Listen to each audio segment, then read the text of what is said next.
अस्सलाम वालेकुम एवरीवन। उम्मीद है आप सब लोग खैरियत से होंगे and welcome back to our weekly session. आज जैसे कि हमारे साथ जो गेस्ट होने थे उनके हम सरकारी से भी हैं, सलमान नकवी। और उनसे राइट करने का मकसद हमारा ये है कि हम जो बजट के बाद जो हमारे मार्केट की जो सूरत हाल चल रही है, जो आज मार्केट 80,000 पॉइंट जो है वो बढ़ गई, तो इसकी क्या वजह है हम ये भी पूछेंगे। किस तरह पे मार्केट क्लोज होगी, क्या उनका ओपिनियन है, हम ये भी जो है बहुत उनसे डिस्कस करेंगे। तो आइए वेलकम करते हैं। अस्सलाम वालेकुम सर, कैसे हैं आप? वालेकुम सलाम।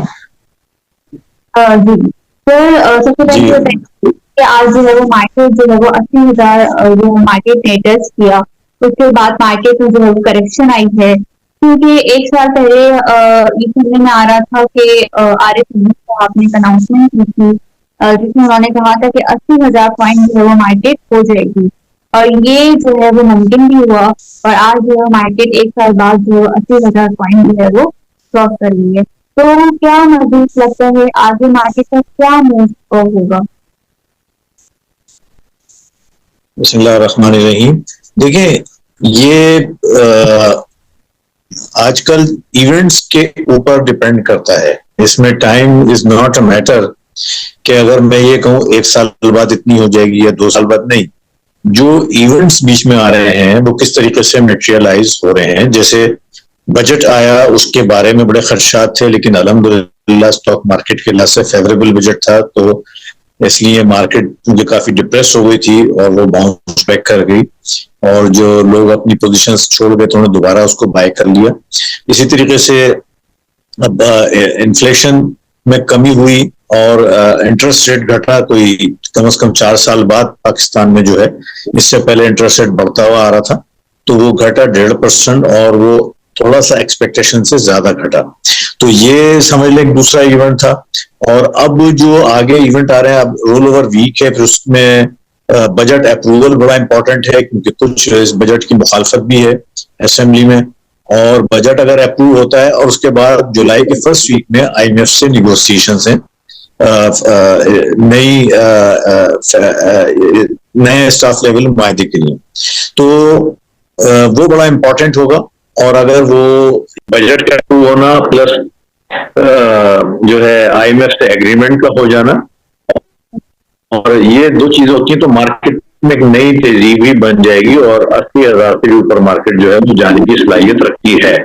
ये इंपॉर्टेंट चीज है, और मैं समझता हूँ इस वक्त मार्केट जो है वो ऑल टाइम हाई पर चल रही है, और यकीनन ओवरबॉट जोन में है, रोल ओवर वीक भी है, तो प्रॉफिट इसलिए मार्केट में कुछ प्रॉफिट टेकिंग का रुझान देखा है। अच्छा सर, ये बताइए कि इंटरेस्ट रेट, जैसे कि अभी आपने बताया कि इंटरेस्ट रेट जो है वो 1.5% है वो घट गया है, तो आगे आपको क्या लग रहा है, क्या घटेगा? यकीनन काफी इम्कानात हैं, क्योंकि जो इन्फ्लेशन की जो फोरकास्ट रखी है, जो बजट में भी मेंशन की गई है, वो 12% तक है। और अलबत्ता बजट में कुछ ऐसे इकदाम हैं जो इन्फ्लेशनरी हैं, सेल्स टैक्स का बढ़ जाना, या बिजली की कीमतों का बढ़ना, या पेट्रोल पर लेवी का लगाए जाना। तो इससे मुमकिन है कि कुछ थोड़ा इन्फ्लेशनरी इम्पैक्ट है, लेकिन मैं समझता हूँ कि फिर भी इन्फ्लेशन में डाउनवर्ड ट्रेंड जो है वो जारी रहेगा। और क्योंकि इंटरनेशनल कम्युनिटीज जो है वो तेजी के साथ नीचे आ रही हैं, और इन्फ्लेशन ये अगर बजट हम इसको सही तरीके से एडजस्ट हो जाता है और कोई इन्फ्लेशनरी इम्पैक्ट अगर नहीं आता है, तो यकीनन इंटरेस्ट रेट घटने की गुंजाइश काफी मौजूद है। सही। अच्छा सर, जैसे कि आज मार्केट में जो ये अचानक बाइंग आई है और बैंक्स वगैरह में, सबसे पहले तो बैंक को बताइएगा कि बैंक में जो की बाइंग आ रही है, या खास तौर पे सारे बैंक जो है वो आजकल आउट परफॉर्म कर रहे हैं। जो सिल्क बैंक है जो आज तक परफॉर्म नहीं कर सका, वो भी बजट के बाद परफॉर्म करने लगा है। तो आप किस तरह देख रहे हैं इसको? सबसे पहले बताइएगा क्या वजह है इस बाइंग की बजट के बाद, और आप जो है वो बजट को मार्केट के लिए किस तरह एक्सप्लेन करेंगे कि स्टॉक में जो है वो बजट में जो है वो बहुत फायदा करता है? देखिए बैंकिंग सेक्टर में एक अच्छी बाइंग आगाज हुआ है ईद के बाद और बड़ी है इसमें अच्छी इंप्रूवमेंट आई, बल्कि मैं समझता हूँ जो मेजोरिटी ऑफ दी 70-80% अगर मार्केट बढ़ी है तो बिकॉज ऑफ बैंक्स बढ़ी है आफ्टर ईद। और उसके कुछ वजूहत समझ में आती हैं। तो क्लोजिंग की जून क्लोजिंग ऑफ ईयर है और इसका इम्पैक्ट होता है। इसके साथ साथ जो है कुछ बैंकों के एडवांस डिपॉजिट रेशो में भी इजाफा करा हुआ किया गया है और बैंकों की प्रॉफिटेबिलिटी अच्छी आ रही है। और इसके अलावा बैंक्स क्योंकि डिविडेंड अच्छा देते हैं और इस वक्त डिविडेंड वाले स्टॉक की अहमियत ज्यादा है, जैसे हब पावर हो गया या जो भी फौजी फर्टिलाइजर हो गया, जो अच्छे पेइंग डिविडेंड देने वाले स्टॉक्स हैं उनकी डिमांड अच्छी है, क्योंकि अगर इंटरेस्ट रेट घटता है तो इन स्टॉक्स की डिमांड बढ़ जाएगी, उसमें बैंक सारे फायदे हैं।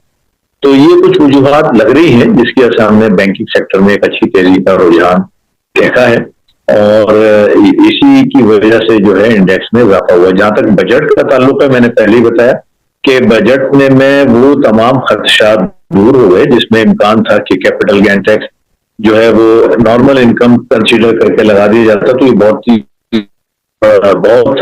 हैवी मार्केट पर प्रेशर आ सकता था और इसी तरीके से जो है मजीद टैक्सेस में इजाफा, डिविडेंड पे इजाफा टैक्सेस में, तो वो प्रॉब्लम करता है, लेकिन ऐसा नहीं हुआ।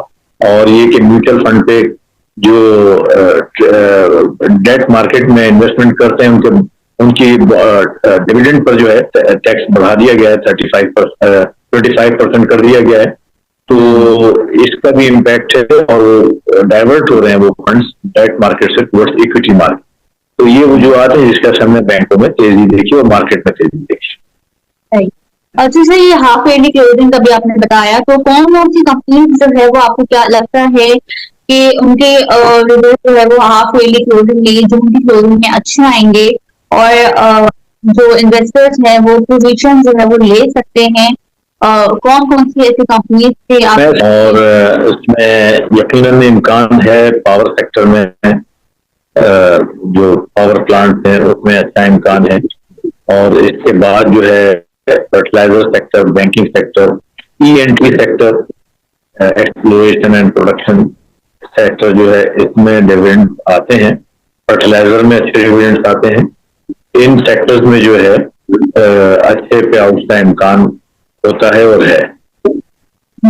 अच्छा सर, कोई इकोनॉमिक इंडिकेटर तो अभी तक इतना अच्छा आया नहीं, ना चाइना से कोई अच्छी खबर आई, ना यूएस से कोई अच्छी खबर आई। उसके बावजूद जो है वो मार्केट का मोमेंटम जो हम देख रहे हैं वो बहुत ज्यादा बुलिश है। तो आपका क्या व्यू है, कब तक जो है वो इसका ट्रेंड जो है वो कंटिन्यू रहेगा? आपका सवाल जो मैं समझ सकता हूँ ये है कि चाइना से कोई इन्वेस्टमेंट अब तक नहीं आई और यूएई से भी कि उनकी मीटिंग्स हुई है। देखिए कोई भी मीटिंग होती है तो ऐसा नहीं होता कि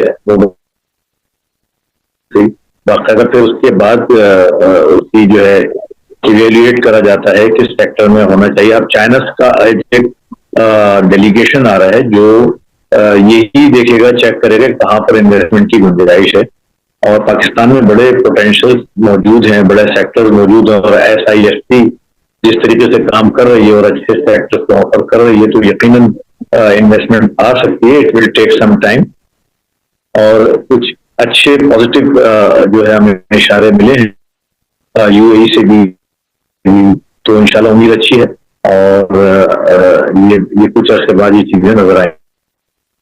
सही।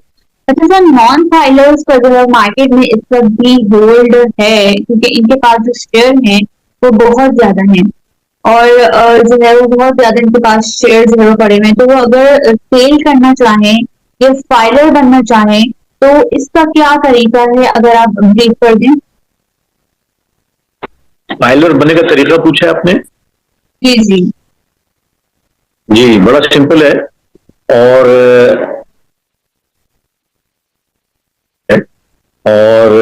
इतनी मुश्किल डॉक्यूमेंटेशन नहीं है, पूछगछ है। यानी लोग और ज्यादा होते हैं कि जी हम अपनी इंफॉर्मेशन क्यों दें, जैसे टैक्स रिटर्न फाइल अगर पास जो है वो बैंक स्टेटमेंट पे ली जाती है, और वो जहाँ जो काम करता है उसका इनकम प्रूफ, अगर वो बिजनेस कर रहे हैं तो उसकी थोड़ी डिटेल होती है, किस कंपनी में क्या डेजिग्नेशन है, और अगर सैलरीड है तो कितनी सैलरी है, और जो है वो दिखाना होती है। और बस ये दो चार चीजें हैं अहम, वो प्रोवाइड करना होती है, उसके बाद ये फाइलर बन जाते हैं। सही। अच्छा सर, जैसे कि आज लास्ट डे है मार्केट का, मैं सेशन रैपिड करते हुए पूछूंगी कि जैसे कि आज लास्ट डे है मार्केट का और आज जो है वो फिर नेक्स्ट वीक से नेक्स्ट वीक जैसे कि दो वीक है, नेक्स्ट वीक से लास्ट वीक है, तो किस तरह जो है वो आप देख रहे हैं? सबसे पहले ये बताएं कि आज की क्लोजिंग को आप किस तरह देख रहे हैं? नहीं, मुझे लग रहा है आगे रोल ओवर वीक भी है, plus market all time high पर है, ओवरबॉट है, और जाहिर है अभी बजट अप्रूवल में जाना है। कुछ पॉलिटिकल फ्रंट पे दोबारा एजिटेशन हो रहे हैं पीटीआई की तरफ से, तो profit taking, I will prefer profit taking और वेट एंड सी, और अच्छी करेक्शन पे जो है यकीनन जो है सीमेंट स्टील सेक्टर और बैंकिंग सेक्टर और आपका फर्टिलाइजर सेक्टर में बाय करनी चाहिए। Okay, thank you so much. आपने जो अपना कीमती वक्त जो है वो हमें दिया और इंफॉर्मेटिव था आपका काफी सेशन। आगे वाले सेशन में आपको फिर इनवाइट करेंगे, अपना ख्याल रखिएगा। Thank you, thank you.